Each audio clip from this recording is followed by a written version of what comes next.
anti-Asian hate crimes last year, a 149% increase from the 49 in 2019. For more on this, we have former senior advisor for the House Oversight Committee, Kurt Bardella.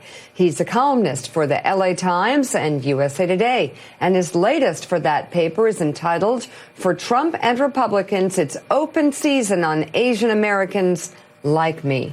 Also with us, columnist for the Daily Beast, Wajahat Ali. His latest column is entitled, "The Same Hate That Targeted Muslims is Turning on Asian Americans Now." So, Wajahat Ali, I'll start with you and say, is the data showing that there's a pretty sharp increase in attacks on Asian Americans? Hey, Mika. Yes, the data has shown that since March, there has been 3,000 incidents of hate directed against Asian Americans and Pacific Islanders, according to Stop AAPI Hate. And they just collected that from March to December. And remember, most hate crimes are actually underreported. A third of those hate crimes, according to that group, are racially motivated to the point where people are telling Asian Americans, go back to where you came from, go back to your country. They're calling them slurs. They're saying that they are personally responsible for bringing the diseases, the pandemic, the virus. Last time I checked, coronavirus doesn't have a zip code, doesn't have an ethnicity, doesn't have a religion.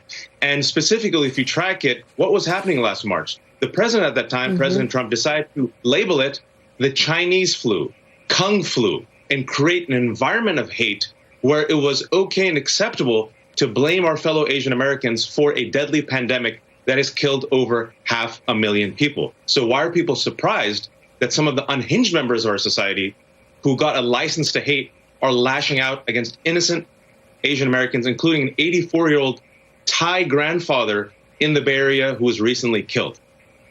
Kurt Bardella, let's focus in on that. I mean, this is a fear that you feel directly, tracing it right back to Trump. But what can be done through Congress, especially, to try and bring these numbers down?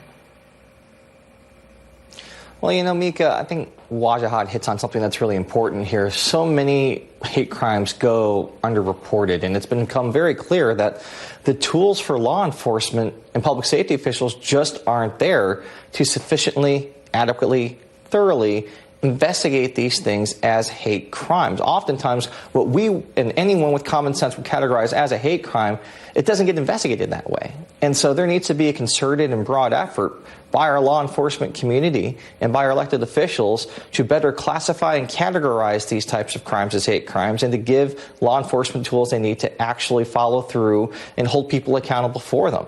It's crazy that in 2021, we could watch, and we just saw this a couple weeks ago in Florida, a former president of the United States used the word China virus, which to people like me, by the way, it's racist. Let's just be very clear about that. And watch a bunch of white male Republicans stand there and give a standing ovation and cheer when he uses that.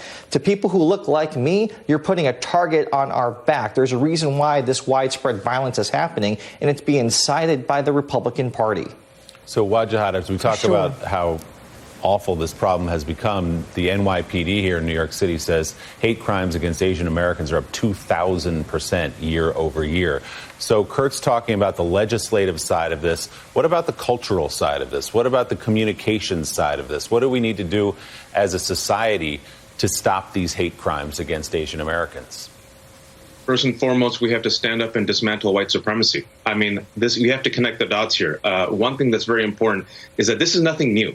In 1882 was one of the first immigration laws that was passed in America was the Chinese Exclusion Act, right? That lasted until the early 40s. At that time, which was an election year, especially in California, they said in order to placate the economic anxiety of many white voters, they decided to attack Asian Americans, and specifically Chinese workers and laborers. They called them the yellow peril. They said that they were going to replace them, that they were going to attack them, that they were going to dismantle Western civilization, that they were bringing disease. Well, fast forward to the 1940s, that yellow peril, that manufactured fear against Asian Americans persisted. And in the early 1940s, during World War II, what happened? We interned 120,000 innocent Americans of Japanese descent.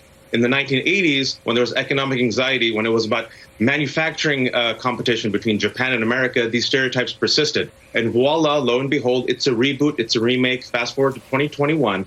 And because President Trump helped mainstream hate against Muslims, against Middle Easterners, against the immigrants, the caravan of invaders, we have a climate here where it is okay for Republican elected officials to call it the Kung Flu. So first and foremost, we have to stand up and recognize this is an American problem, needed an American solution.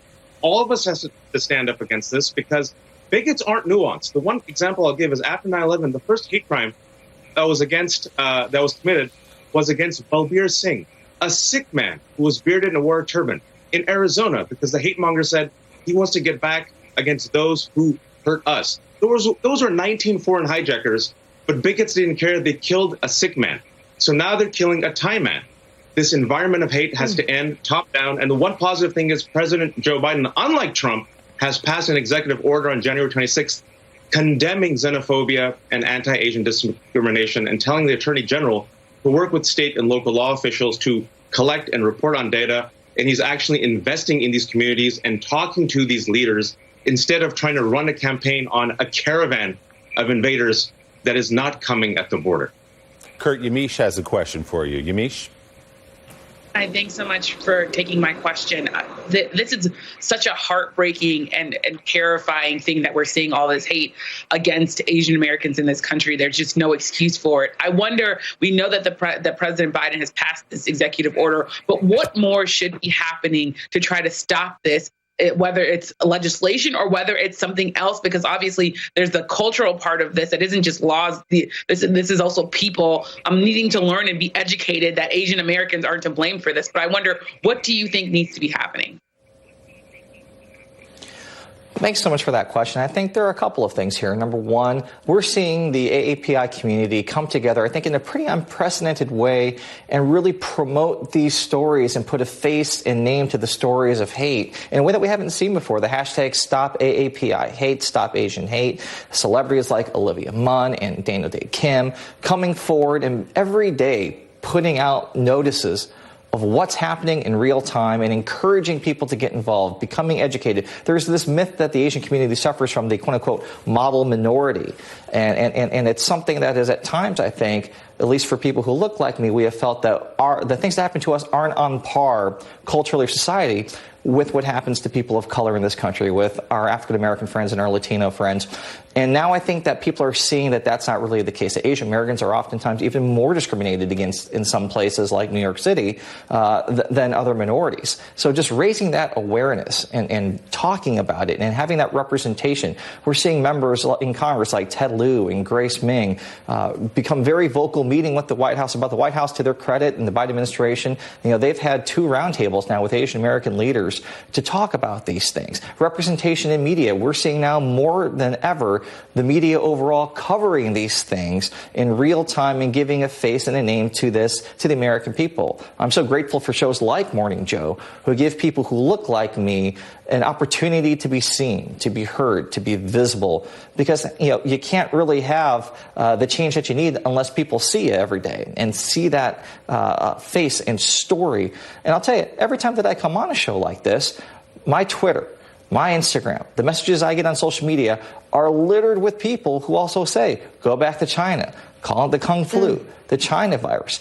And the only way that we're going to get past that is if we continue to talk about it and that we don't shrink from that confrontation. Absolutely. Kurt Bardella and Wajahat Ali, thank you both very much.